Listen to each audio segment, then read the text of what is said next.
welcome to Parliament. Actually, you're in the executive wing at the moment, so you're sort of in the beehive, really. Isn't that fun? Firstly, thank you, Jill, for the introduction and for opening the evening. I'd like to acknowledge the current and former Marsden Fund Council members who've overseen the Fund's strategic development over the years, the New Zealand panellists, external experts and international reviewers who've dedicated their time to the process. Thank you. The Royal Society for administering the fund, and I keep hearing about what a great job you're doing that, Paul. It's my pleasure to be here to acknowledge and celebrate and reflect on 30 years of the Marsden Fund. In 1994, the government established the Marsden Fund to support excellent fundamental research. Since then, the fund has supported 2,824 projects to advance our knowledge and enhance the skills of researchers in New Zealand. By contributing to the development of researchers' knowledge, skills and ideas, Marsden Fund research benefits us all. I want to see a thriving science system, as this is crucial to growing our economy and achieving better outcomes for all New Zealanders. We need to make sure that we're building the capability of our scientists to meet the changing needs of our nation, to support our existing industries, and actually, very, very importantly, to grasp those new opportunities that we didn't even think about a few years ago. I see real potential for New Zealand researchers to benefit New Zealand in areas such as space and aerospace, biotechnology, quantum technology, advanced materials, and medical technology. With its focus on supporting capability, particularly by supporting our early career researchers, the Marsden Fund has an extremely important role in contributing to this goal. This government has a renewed focus on outcomes, particularly those with a commercial output, and is focusing our science funding on core areas that can achieve these outcomes. Although it can take some years before research delivers impact, we have some great examples of where the impact is way beyond our expectations, bringing great benefit to our people and subsequently has had significant global impact. One terrific example of this was the work done by the late Professor Ken McNatty, whose Marsden-funded research discovered factors which affected egg quality in sheep and led to a vaccine to increase lambing rate. The research ultimately contributed over $100 million in increased revenue annually to the New Zealand economy for many years. But the impact of his work didn't finish there. It then went on to affect human fertility studies and led to new collaborations with New Zealand's largest IVF clinic, Fertility Associates. So this is just a great example of how truly excellent research can have an impact on our lives way beyond even the expectations of those researchers. And this is the kind of work that our science funding should be going towards. Not all research will have such obvious positive outcomes, but we must endeavour to invest our money in areas we believe will have the best chance of showing a return on investment. By that I mean be able to show a benefit to New Zealand. In addition to this exciting fundamental research, Marsden has funded projects that provides evidence for policymakers to consider on critical issues. I want to see even stronger linkages being developed between our outstanding scientists, our brilliant innovators and entrepreneurs and diligent public servants. Over the course of the evening, I look forward to hearing more of how the Marsden Fund will continue to make a lasting impact in areas of importance to New Zealand. I think it would be remiss of me not to mention some of the work that we've got going on in terms of the regulatory system, and I know I've met with the Marsden Fund board today to talk about some of the things we're doing, and particularly around biotechnology, our gene technology.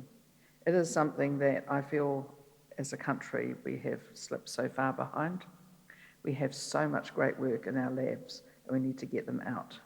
We need to get that work out, helping to save people's lives, helping to deal with terrible genetic diseases or tendencies, but at the same time to help the environment and to sort out a whole lot of problems. So later this year, by the end of December, and I'm very stern about this, we will have legislation in the House, in Parliament, to properly regulate our gene technology so that we can have an enabling and risk-based system, which is going to absolutely give our scientists a real reason to be here and a reason to stay in science.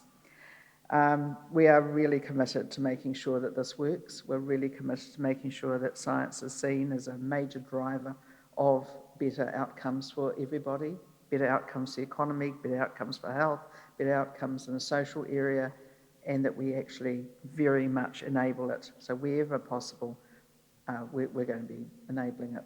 So thank you very much. I should also mention too, I was remiss not to mention Dr. Juliet Gerrard. Lovely to have you here, Juliet, and thank you for all the work that you have been doing over the years. Thank you very much for the work you do. I think it's a fabulous area, and I'm so excited now that I have many ministerial colleagues who say, "You're so lucky, Judith." I say, why? Well, you've got science. I don't recall them saying that before, but it is. It's a great area. Thank you so much. You make my work so exciting, and I get very excited every day just to come and see what else is going on. So thank you very much. We're honoured that the Right Honourable Simon Upton is here tonight. So 30 years ago, as Minister for Research, Science and Technology in the Jim Bolger government, Simon recognised the need for a contestable, investigator-led fund to support the very best researchers in New Zealand. Tonight, we wanted to hear what his aspirations were for the fund at the time. Following Parliament, Simon has spent 20 years overseas for the OECD before returning as Parliamentary Commissioner for the Environment in 2017. So Simon, would you like to come to the stage?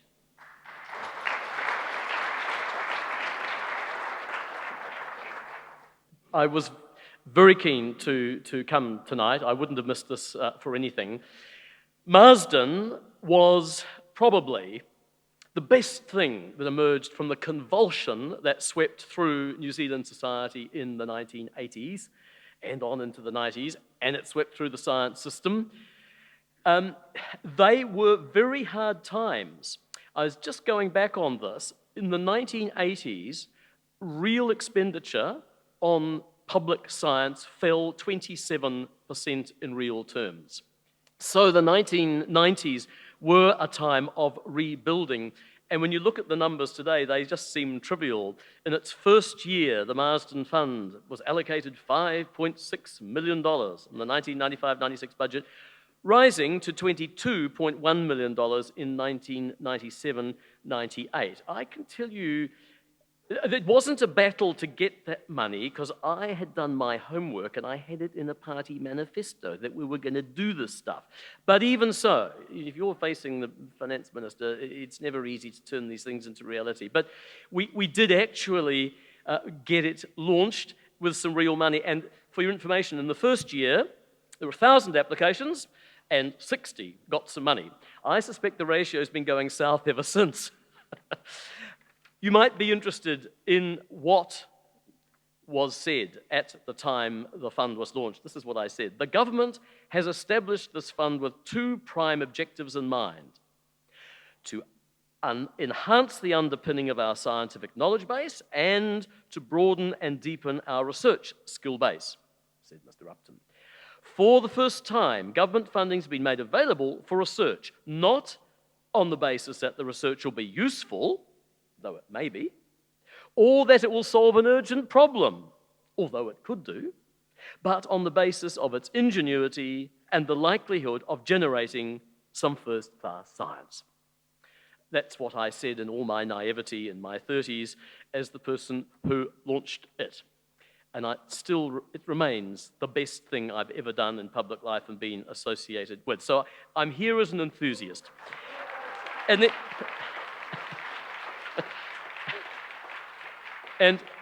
then 10 years on, you were wise or unwise enough to invite me to make a few comments. And so can I read you what I said 10 years ago? I said, there is a certain hubris about believing that bureaucrats, on behalf of politicians, can purchase science. The Marsden Fund is an implicit admission that no bureaucratic system can gravely buy the alchemy that flows from first-class minds with hunches. Of all the initiatives I was associated with during the 1990s, the Marsden Fund is the one in which I take the most continuing pleasure. Trawling through the lists of grants since 1995, I'm delighted that we've managed to solicit such a range of proposals from such a wide cross-section of our research community. I can't wait to see what the next 10 years brings forth. Well, I wasn't invited to the 20-year celebration, so I've well, I was I? But I was overseas, was I? Right, you invited me. Right, well, there you are. Okay, so I missed that. So anyhow, I've had to wait 20 years to check this out. And I can tell you, I continue to be delighted by the range of proposals that are funded. I think there's a research paper needing to be written, though, about the titling of science papers. And I've read through hundreds and hundreds in the last day or two to see if I can find some patterns or some classifications. And I thought you'd be interested in my preliminary conclusions, but these need further work and they certainly need peer review. First of all, there are a bunch of titles which basically say on the label what's inside. For instance, how long can glaciers keep advancing in a warming world? No mysteries there. Can firms spend their way out of a recession? Fairly straightforward. Ancient futures, late 18th and early 19th century Tongan arts and their legacies. Or, I love this one, what is the Southland accent? So that's very straightforward. At the other extreme, there are the abstruse titles where the author is completely uninterested in whether anyone in the world understands what it's about. Now, this says more about me than the person writing the title, because it's my ignorance that means I don't know what it's all about. But, you know, here's a relatively simple-looking one, but I'm sure it's mind-boggling. Extremes in two-dimensional Brownian geometry. Well, that's a closed book for most of us, but not for you, Professor Dobby. Take this one. Glycosylation with endohexosamidases, synthetic access to defined homogeneous glycopeptides and glycoproteins. So, real confidence there. We don't need to appeal to the gallery. That's the title. Or this one, it's a bit more accessible for me. Investigating the genetic basis for and adaptive significance of cryptic female choice in an external fertilizer, the Chinook salmon. So there's another category of titles trying to make very complex subjects approachable. Here are some. Parasitic puppeteers. How do they pull the strings? Why the world does not look flat to Cyclops and one-eyed pirates. The role of visual motion in human depth perception.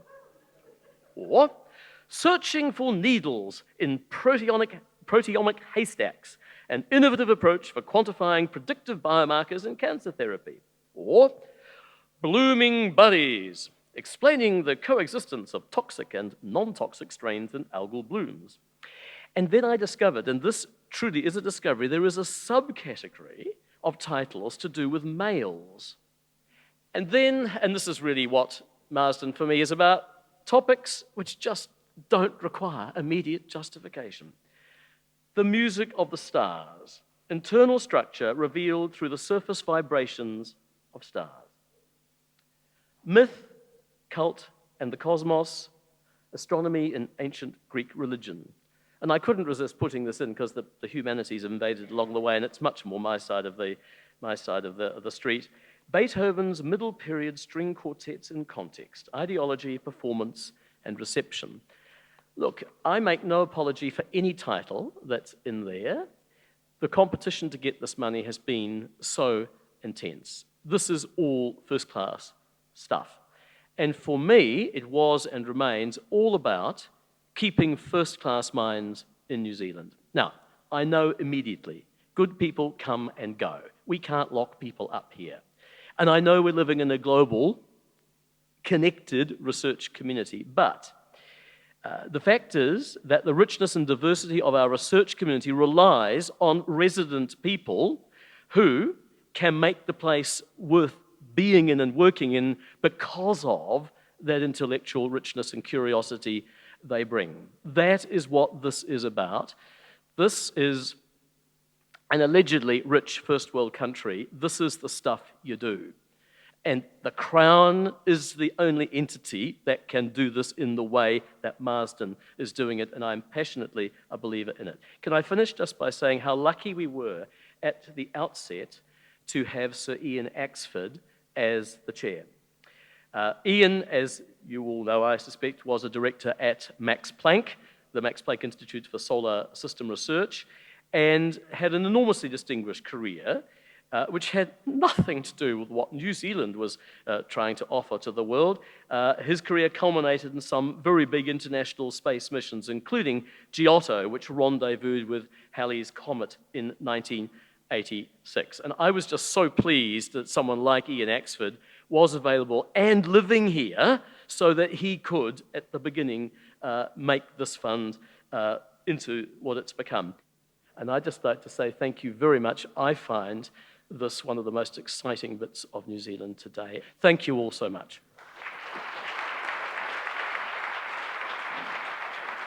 It's now my great pleasure to welcome to the stage Professor Dame Juliet Gerrard, Professor Richard Newcomb, and Professor Chellie Spiller. And I'll also introduce our moderator, Professor Emily Parker. So if you'd all like to come up to the stage now.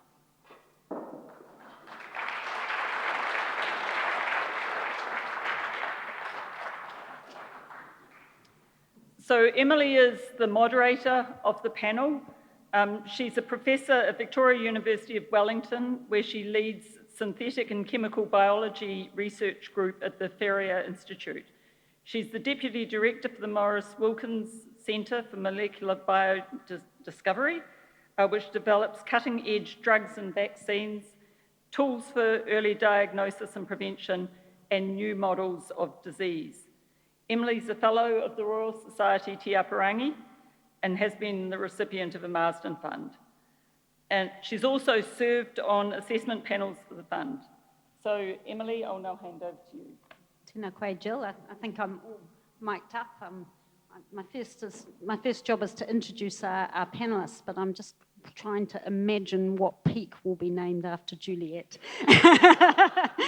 As a former chair of the Marsden Council, but it's my great pleasure to have these awesome panellists who are going to follow on from the lovely presentation we had from Simon. Thank you so much for your words of encouragement for the work that we do as part of this research community. I know that I certainly feel like I grew up in Marsden, that when I came back to New Zealand, it was in its infancy and starting, and was the great white hope for chasing some of those research ideals. And I certainly honed my ambitions and the kinds of things that I wanted to do with science through funding that largely came through the Marsden Fund. So I certainly feel like I have been a beneficiary, and that's driven me to want to, give back to my community as well. So I see so many others who are shaped by that ambition for research and delivering outstanding outcomes for New Zealand.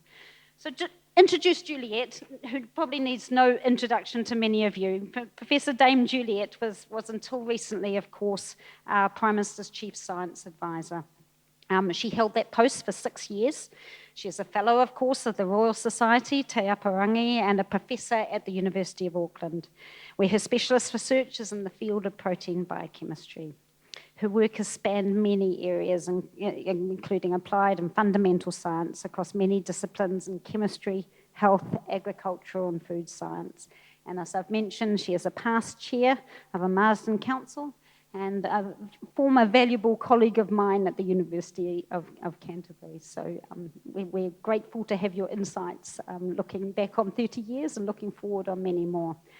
Our next panellist is Professor Richard Newcomb. He is Chief Scientist at Plant and Food, where he leads work to create new technologies and innovation for food production. His own research is focused on biology and evolution of odour and odour sensing in animals. Richard is the current member of the Marsden Council. He convenes the cellular, molecular and physiological biology panel as well. And our next panellist is also a member of the Marsden Council. Chellie Spiller is Professor at the University of Waikato's Management School, where her research focuses on Māori economies and cultural economic dimensions of work in association with the Māori Centre for Research Excellence, Ngā Pai o Te Maratanga. In 2022, Chellie was appointed as a leader in residence with the Atlantic Institute, the University of Oxford, to develop global leadership program for catalysts of change. As I've said, Chellie is a current member of the Marsden Council, and she convenes the Economics and Human Behavioural Science panel.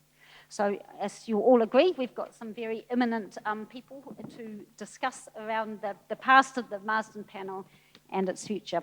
So we've just heard from Simon Upton about his role and aspirations in setting up the Marsden Fund. How do you think we've managed to meet some of those aspirations that Simon had 30 years ago? Juliet, would you like to comment? Kia ora tātou, and thanks, Emily. First of all, thank you, Simon. A heartfelt thanks on behalf of most people here, I think, for having the foresight and the tenacity to invent the fund. We, in New Zealand, I think, have reaped enormous rewards. And I wrote down a couple of things you said. I think what you said about first-class minds with a hunch really captures the essence of the fund. And I think from what I've seen in my time on council and beyond, the fund has really stayed true to the spirit of that. It's absolutely impossible to know if that hunch is any good when you've just had it, and you need some time and some space to collaborate, to reach out overseas, to work out if your idea is any good, and to really test it, and then see what it might be useful for. And of those 100 that get funded each year, probably 95 hunches were off, but the 5 that we've got left are the golden geese, and that's what we need. And the fund has really allowed those people to stay in New Zealand and nurture those hunches. So I think we're doing pretty well since we're celebrating. Yeah. Thanks, Juliet. We heard the Minister describe the fund as important for grasping new opportunities and being able to respond to our changing world. I mean, I guess I'm really interested in how this kind of support, how this funding mechanism really sets us up to best deliver on new technologies for the future, to put New Zealand in the best space with the best people in order to capitalise on our opportunities. I was wondering, Richard, and whether in some of your research space you had any thoughts about that. Sure, thanks, Emily. And I too would like to thank Simon for initiating the fund. It's quite a ride, and we've got a long way to go, but with the fund. But I work at a very applied organisation, but every day I'm reminding the organisation that to ensure a continuous stream of products and impacts and benefits for the country, we need that idea generator, and Marsden is a really important part of generating those ideas that will be tomorrow's new products and solutions. Just coming back to your question, there's so many examples we can think of where actually some of the ideas that generated in Marsden have led to benefits to New Zealand, especially in the economic area. We heard the Minister talk about some of the areas she's passionate about, and it's pretty straightforward to link ideas that were generated in the Marsden Fund through to applications we see today. There's so many examples. Some of the examples that spring to mind, I think of some of the work of Peter Hunter's group. He has received, him and his colleagues have received many Marsdens, and that has led to basically the construction of a digital twin of the human body, which I'm sure will be used for many applications in terms of everything from developing new drugs through to developing new remedies and solutions in the medical world. Closer to home and closer to my heart is many years ago now, I was fortunate enough to receive Marsden funding to look at how insects smell, and don't say bad. So yeah, we did quite a bit of work to try and understand the receptors involved in detecting odours by insects. We had one of those crazy ideas, maybe it's not the kind of receptor that everyone thinks it is, and that actually turned out to be how it is. So insects don't use the same kind of receptors that we do. We use G protein coupled receptors, but insects use ion channels. And now all of that work, that new knowledge, has been embodied in a startup company called Sentient Bio, and my old research group has gone into that company and is currently developing biosensors that are hopefully will be used for early detection of cancer and other diseases. They are fully funded by the Bill and Melinda Gates Foundation currently. It's great to be able to have that embedded in plant and food research, and hopefully they'll get, but they may not, but who knows, get to application. But there are many startups and patents and new opportunities that have come out of Marsden. There are so many different examples. I remember an analysis that actually showed that actually disproportionately the Marsden Fund was the basis for more patents per grant dollar than many of the other funds that have been put forward, and that's probably not surprising. The reason being that when you tell people to get together with collaborators, come up with crazy ideas, they're probably going to be out in front and world leading, and that's the kind of space where new IP and patents come from. So yeah, thanks Marsden Fund. Thanks, Richard. Lots of wonderful examples of great success, and long may that continue. But Shelley, I'm wondering whether you have comments. We just heard from Richard about the importance of assembling people together in teams and collaboration, and the way that people work together potentially to tackle problems, often bringing quite different skill sets to the equation. And we've also heard tonight about, one of the ambitions for the fund was about developing great minds, so that that talent had space to evolve and lead to opportunities that might not be imagined, but we knew we wanted to grab hold of. I wonder what your experience and what you've seen in your council work around that. Building teams. Kia ora, thank you. Kei te mihi mahana kia koutou, tēnā koe e te matua Peter, tēnā koe e te rangatira Simon. Yeah, I think that's one of the things that really excites me about being part of the Marsden Council and being in the room tonight and just being in the presence of all this talent, this skill, these bright minds. Simon, you talked about ingenuity, and I think ingenuity is deep within our DNA, and the ability to be in relationship with each other sets us apart as a nation. And so when I sit in the council and I listen to these projects, and we go beyond the titles and we go deeper into it, we just see this incredible constellation of effort, of these minds coming together. And as Judith said, we're thinking of things that don't even exist. And that's the possibilities of the future that I believe Marsden really does differently to potentially anywhere else, which is give space for ideas and that marketplace of ideas.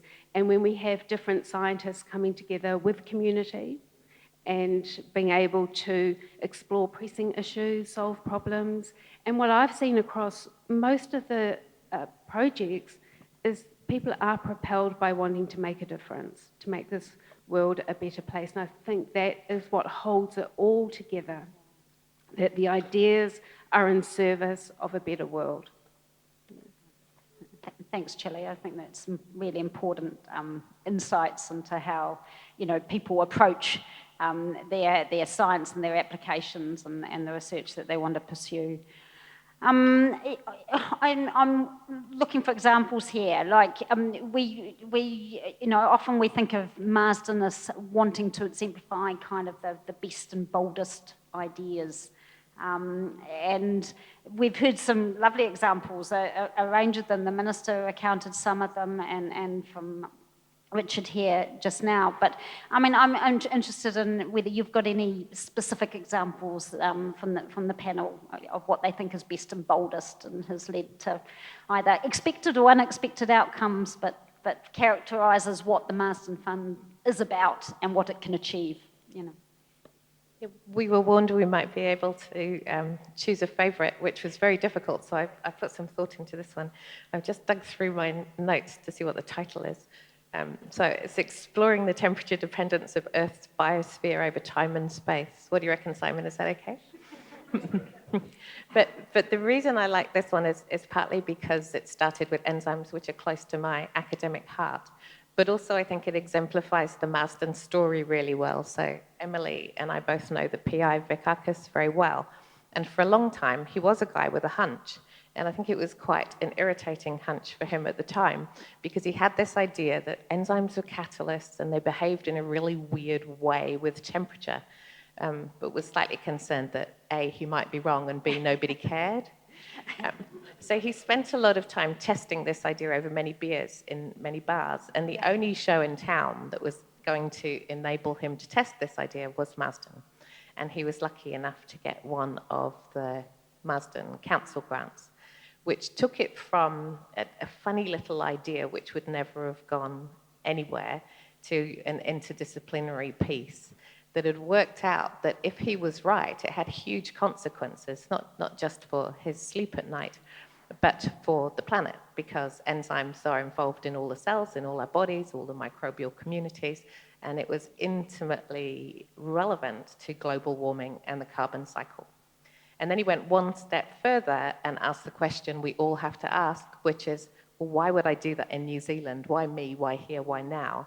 And of course, he's a Waikato professor, so he's surrounded by people who understand geothermal matters, and he found the perfect place to test these really bold ideas. So he's got soil communities across the geothermal gradient. One of the only places in the world you could actually do that experiment, where the air's staying the same, all the other variables are as tight as you're going to get, but the temperature's different. So he's taken his crazy, bold idea and he's testing it, and if he's right, which, I mean, it still might not be right, but if he's right, it's a good job he's not here, I checked. He's getting a lot of citations. Yeah. He is. I mean, he's definitely getting high-impact journals, but if he's right on the big stretch, that this will help us understand global warming, that's huge. And that's our ticket into all the new Horizon Europe programs with all the people looking at these enormous questions that society faces. So that's my favourite. Sorry, everybody, I didn't pick.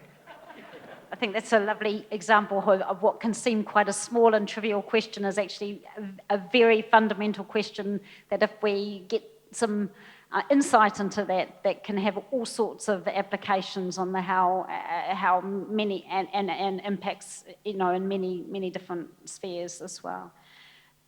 Richard, best and boldest. Oh, so many. It's like picking your favourite child, isn't it?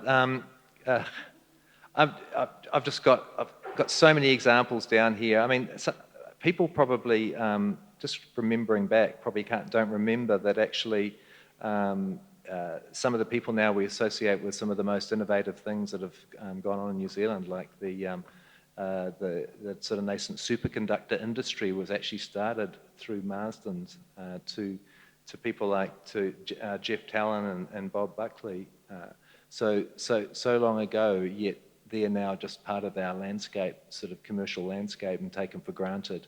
And so there's just so many examples of those crazy ideas, and it, you know, gets you thinking about, well, why would we do that in New Zealand? What's the, you know, but at the end of the day, what won was it was the individuals that had these bold ideas that they wanted to fulfill, and the reason for why New Zealand was because we had the people that had the ideas here, and they stuck and they developed industry and here in New Zealand. So I do find myself thinking about why we do some of this in New Zealand, because obviously we have to justify a lot. Why? Well, couldn't we just, you know, can't we just wait for the journal articles to come in and we'll find out the answers to these things from work done overseas? but it shows you the value of doing it here. You can capture the value and turn that into economic advantage, or no one else is going to discover new species that live only in New Zealand for us. No one else is going to understand the crazy geothermal and geology of New Zealand, but us, supported by Marsden. Yeah, and some great examples there, Richard. Thanks. Shelley, best and It's like boldest. saying, who's your favourite child, isn't it? I do want to acknowledge Rangi Mātāmua's work. And I think what's so special about Matariki, apart from we'll get a holiday, but it's just the explosion of positivity, of connections, of all these events that go on around the country with Marae, and the opportunity to connect around Matariki, school projects. And recently in Auckland, they had the World Choir Games, and they had a first ever World Choir Games. The director of that worked in collaboration with others. They had 8 choirs around Matariki, with Rangi Mātāmua being providing advice for that.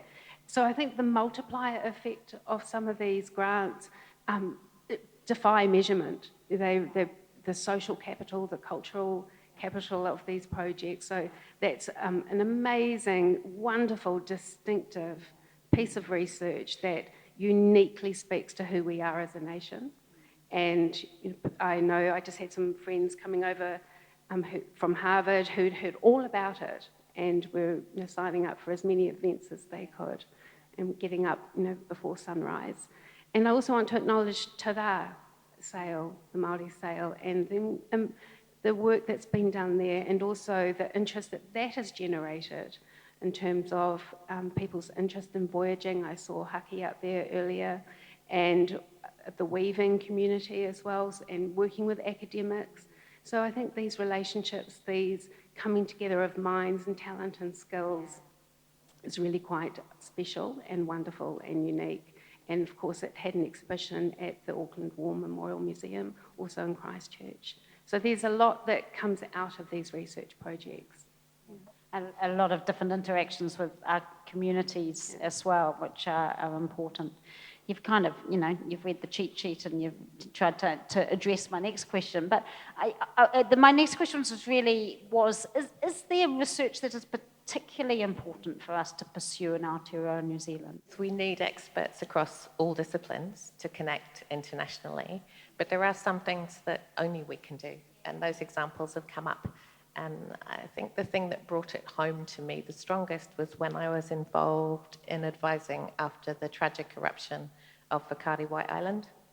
And we needed people who knew about Whakaari White Island.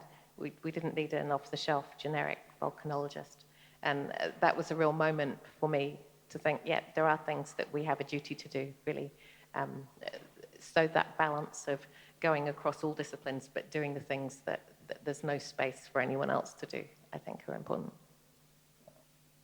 Any Richard, Shelley, any other examples? Just reiterating the importance of discovery research, of ideas, and that we're generating possibilities that don't necessarily exist but will in the future, and to be in that vanguard of change.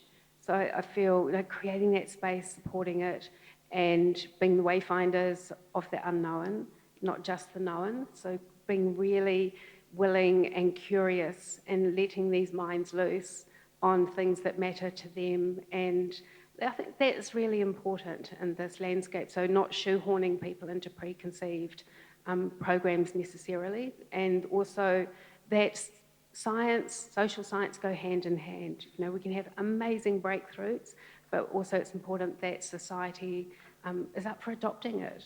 And so the two go hand in hand, and I think that's a wonderful opportunity as well. And Shelley, I understand you're relatively new on the Marsden Fund Council. I was interested in, hearing a bit about your observations and your aspirations for the future of the fund, and what you're observing and seeing. Well, it was interesting listening to Simon, because I just sitting there feeling his passion 30 years on. And so being a part of that and how to sustain that passion and keep it alive, and hearing him say, it's one of the most important things he's done.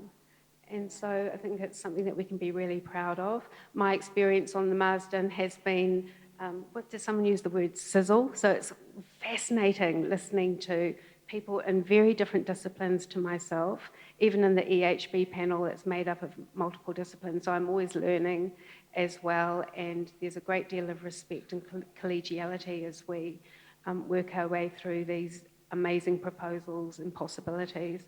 So I think excitement, passion, realising that people really want to contribute to the research landscape in this nation and contribute internationally as well. So there's this sort of momentum and desire to make a difference.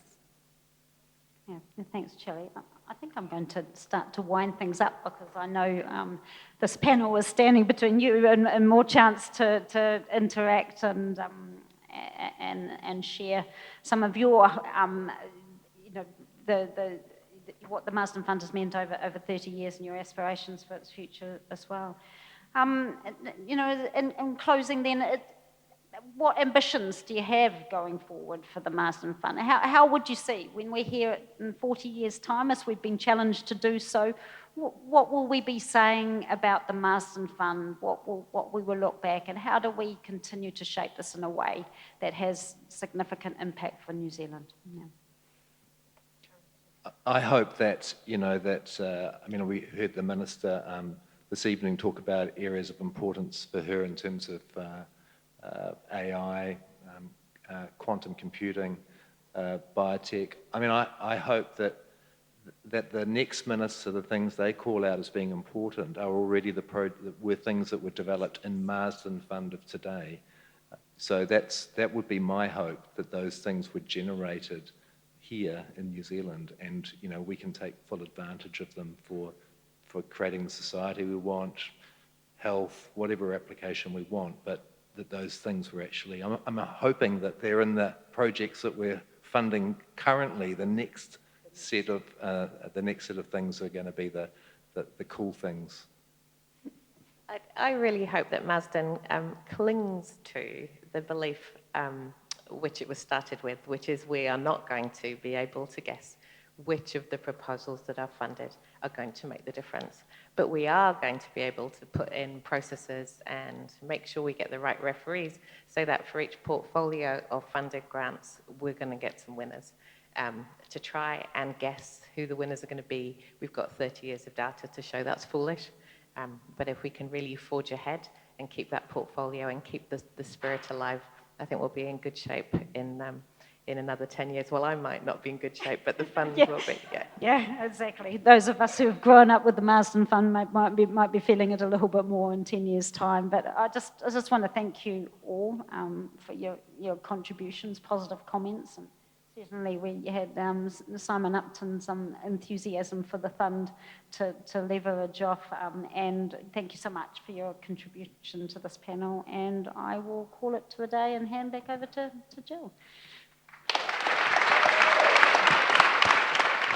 So thank you very much, Emily, Juliet, Richard and Chellie.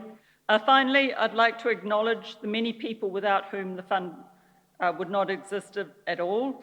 So unreserved thanks to all those who have given so generously of their time to the fund.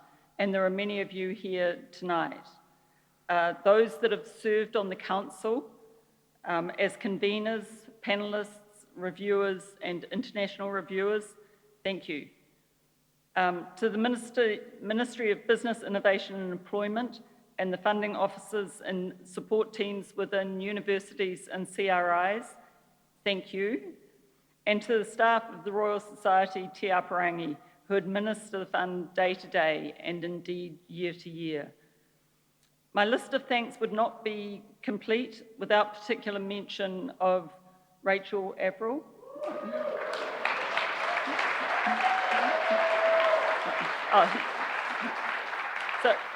So Rachel's at the back of the room. Rachel's worked with the Marsden Fund for 26 years. So not quite 30, but she's done a fantastic job. And without her encyclopedia knowledge, we wouldn't be where we are today. So thank you, Rachel.